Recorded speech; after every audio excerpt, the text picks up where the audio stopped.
Let's dive right into this explainer on the psychology of money and uncover something completely invisible.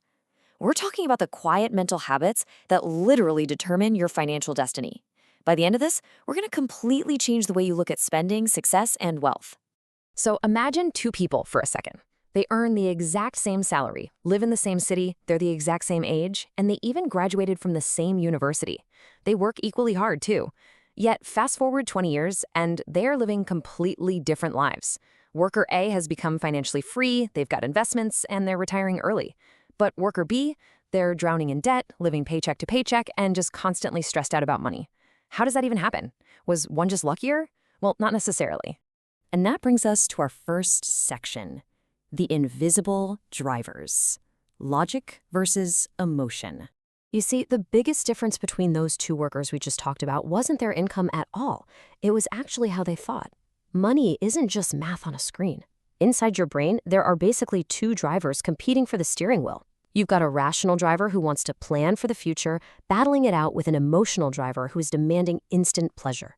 And for most people, unfortunately, that emotional driver is winning. Most people don't spend money logically. They spend it emotionally.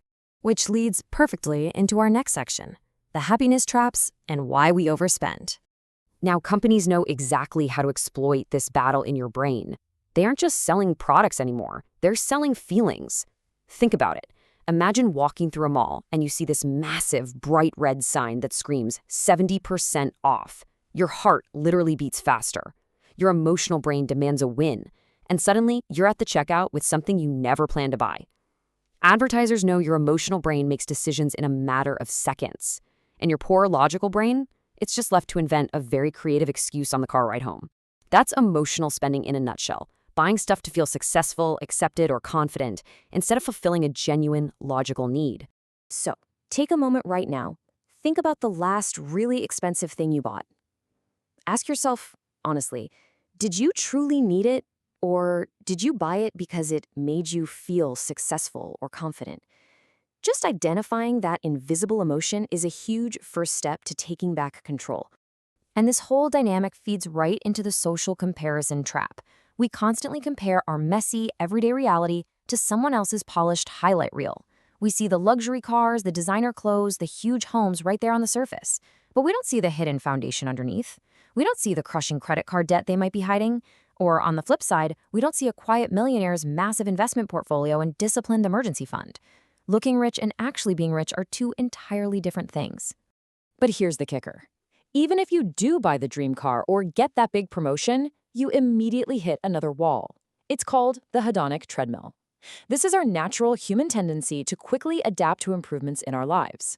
That intense excitement of the new car or phone, it quickly fades into normal, causing your happiness to return right back to its baseline.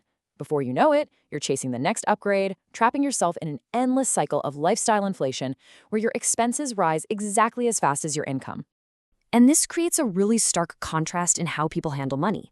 The consumer, for example, gets a $10,000 raise and instantly upgrades their lifestyle. Nicer apartment, better car, you name it. But the investor? They take that exact same raise and increase their investments first. They let their assets grow before they even think about upgrading their lifestyle. They willingly postpone temporary pleasure for permanent freedom. Let's move on to Section 3, the investor mindset, and how we can start flipping the script. Adopting this mindset requires a complete shift in how you think. Imagine walking into a bookstore. A consumer might spend their money on a fleeting new gadget, but an investor? They buy books on business and psychology because they understand a core truth. Wealth begins in the mind. The rich buy knowledge before they buy luxury. Your income is only going to grow when your knowledge grows. Better decisions create better results, and those results are what actually create wealth. And having this mindset is absolutely crucial when the rest of the world is panicking. Think back to the massive market roller coaster from the 2008 crash to the 2018 recovery. Average investors reacted with pure fear. They panicked, sold everything, and locked in their losses right at the very bottom. But the wealthy? They stayed calm. They looked at the crash and saw a once-in-a-lifetime opportunity. Which perfectly brings to mind Warren Buffett's famous rule: be fearful when others are greedy, and greedy when others are fearful. I love that quote. It proves that the stock market is actually less a test of your financial intelligence and much more a test of your emotional control. It's all about not letting the emotional roller coaster dictate your actions. To keep that emotional control, wealthy people are constantly thinking about opportunity cost. Basically, every single dollar you spend today has an opportunity cost attached to it. If you spend a $5,000 bonus on a luxury vacation, well, the money disappears.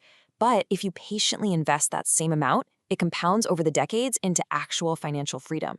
The wealthy don't just see the price tag today, they see what that money could become tomorrow.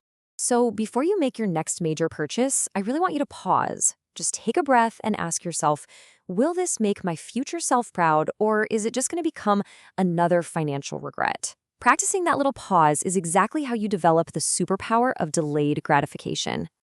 All right, let's bring it all together in Section 4, the Freedom Roadmap for Building Lasting Wealth. Because look, all this knowledge without action changes absolutely nothing, right? So here are 5 life-changing steps to actually implement this mindset. Number 1, spend less than you earn. It's not a restriction, it's a sign of wisdom.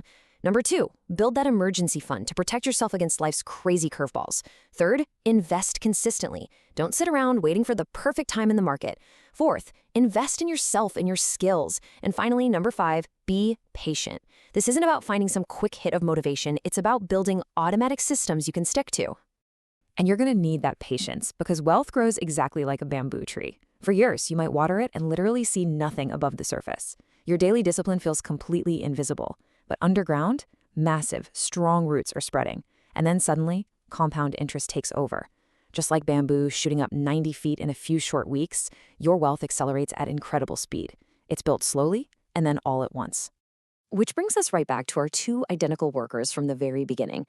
The massive gap between worker A enjoying total freedom and worker B drowning in endless stress, it didn't happen overnight. It simply started with the small, quiet, daily decisions they made. One chose to plant seeds for the future, and the other just wanted to pick flowers today. Ultimately, it all comes down to this powerful idea. Money is a terrible master, but it is an absolutely excellent servant. If you're just chasing money for the sake of appearances, honestly, it's going to destroy your peace. But if you shift your psychology and make that money serve your long-term goals, well, then it buys you the ultimate luxury, the freedom to completely own your own time. I'm going to leave you with this final thought to spark your journey. Ask yourself right now, 5 years from now, are you going to thank yourself for the financial decisions you're making today? Because the choice to take control of your financial psychology and your entire future has always been entirely